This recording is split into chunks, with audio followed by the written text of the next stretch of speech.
کہ انشاءاللہ یہ 8 فروری کو جو الیکشن ہوگا اس میں یہ جو سسٹم ہے اس سسٹم کو تباہ کر دیں گے ہم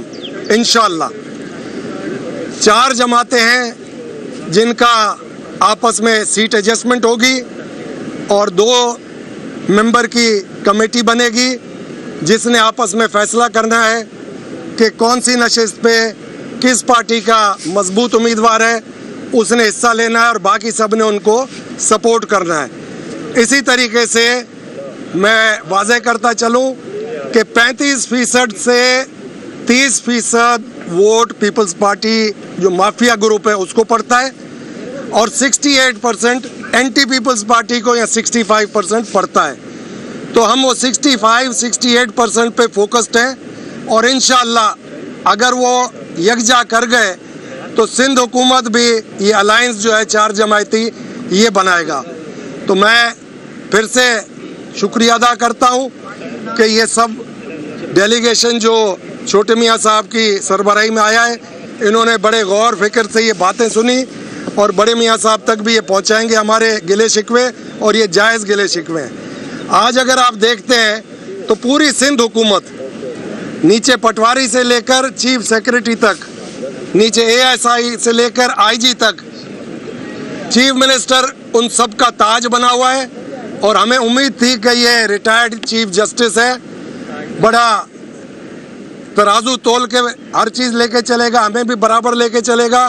جو ہمارا ترازو ہوا میں اڑ رہا ہے دوسری سائیڈ کے ترازو پہ پورا وزن ڈال دیا ہے، تو یہ بھی ہمیں گلے شکوے یہ بھی ہم نے سامنے واضح کر دیا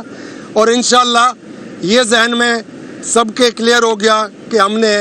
یہ جو مافیا گروپ ہے 15 سال کی حکمرانی کے بعد ان کو ہم نے ادھر سے بگا کے جان چھوڑنی ہے۔ بڑی مہربانی۔ ہاں صدرالدین شاہ صاحب پہلے بول تو لیں، اجازت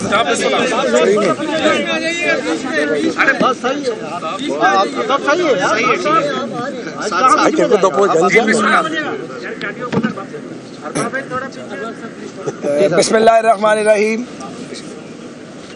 آج پاکستان مسلم لیگ نون کے صدر جناب شہباز شریف صاحب، ہمارے صوبائی صدر اور ہم ایاز صادق صاحب، میں مریم اورنگزیب صاحب، رانا مشہود صاحب، ہم سب اپنے قائد جناب نواز شریف صاحب کی ہدایت پر کراچی کے دورے پر آئے ہوئے ہیں کل سے، اور آج ہم نے پیر صاحب پگارا شریف کی خدمت میں حاضری دی ہے۔ وہاں GDA کے اکابرین بھی موجود تھے، احباب ساتھ کھڑے ہیں، کچھ دوست اندر بیٹھے ہیں۔ بڑی سیر حاصل گفتگو ہوئی ہے بڑی تفصیل کے ساتھ۔ GDA کے دوستوں نے جو سندھ کو درپیش مسائل ہیں اور جو ایک سندھ کھنڈر کا نقشہ پیش کر رہا ہے اس پر بات کی ہے، جو بدقسمتی سے یہاں پہ ایک لوٹ مار کا نظام ہے، سسٹم جسے کہتے ہیں، اس پہ بات کی ہے، اور سب سے بڑھ کے 8 فروری کے جو الیکشن ہے اس پہ ان کے خدشات ہیں۔ ان کے یہ تحفظات بھی ہیں کہ ماضی میں آپ نے ہمیں اس طریقے سے پیٹرنائز نہیں کیا ہے، میں خود ہی اس کا بیان کرتا ہوں۔ تو یہ ساری باتیں انہوں نے کی ہیں، بہت ساری شکایات ان کی کافی جائز ہیں۔ بہرحال ہم نے یہ مل کے طے کیا ہے کہ GDA، PMLN اور JUI سے ہماری پہلے سے انڈرسٹینڈنگ ہے، ہم مل کر سیٹ ایڈجسٹمنٹ کریں گے۔ MKM کے مرکز سے ہم ہو کے آ رہے ہیں اور ہماری کوشش ہے کہ ان کے ساتھ بھی سیٹ ایڈجسٹمنٹ ہو جائے۔ تو تجویز یہ دی گئی ہے جسے ہم نے قبول کیا ہے، باقی جماعتوں سے بھی بات ہوگی کہ ایک 8 رکنی کمیٹی 4 جماعتی یہ جو ایک سیٹ ایڈجسٹمنٹ کا ایک نظام بنے گا، اس میں 2 ممبر ہر پارٹی کے ہوں تاکہ ووٹ ضائع نہ ہو اور ووٹ ٹرانسفر ہو جائے ایک دوسرے کو۔ تو دیکھیے یہ ہر ایک کا فنڈامنٹل رائٹ ہے۔ پاکستان پیپلز پارٹی پنجاب میں بھی الیکشن لڑ رہی ہے، ان کے جو چیئرمین ہیں وہ لاہور میں بھی الیکشن لڑ رہے ہیں، ہم نے اس میں تو کوئی اعتراض نہیں کیا، انہیں بھی حق ہے الیکشن لڑنے کا۔ ہم 16 ماہ اکٹھے ہم نے کام کیا ہے، ہمارے آپس میں تعلقات بھی ہیں، لیکن ہم ایک جماعت نہیں ہیں، ہمارے سیاسی نظریات ایک دوسرے سے الگ ہیں، ہمارا طریقہ کار بھی کام کا ایک دوسرے سے الگ ہے۔ تو جو ہمارے نظریے اور طریقہ کار کے قریب ہیں ان کے ساتھ ہم کھڑے ہیں۔ تو یہ ایک سیاسی عمل ہے، اس میں کوئی ٹارگٹ نہیں ہے کسی کا۔ ہم پیپلز پارٹی کو پنجاب میں الیکشن لڑنے پہ ویلکم کرتے ہیں، انہیں لڑنا چاہیے، ہمیں خوشی ہے، میرا خیال ہے انہیں بھی خوشی ہونی چاہیے کہ ہم بھی یہاں پہ اپنے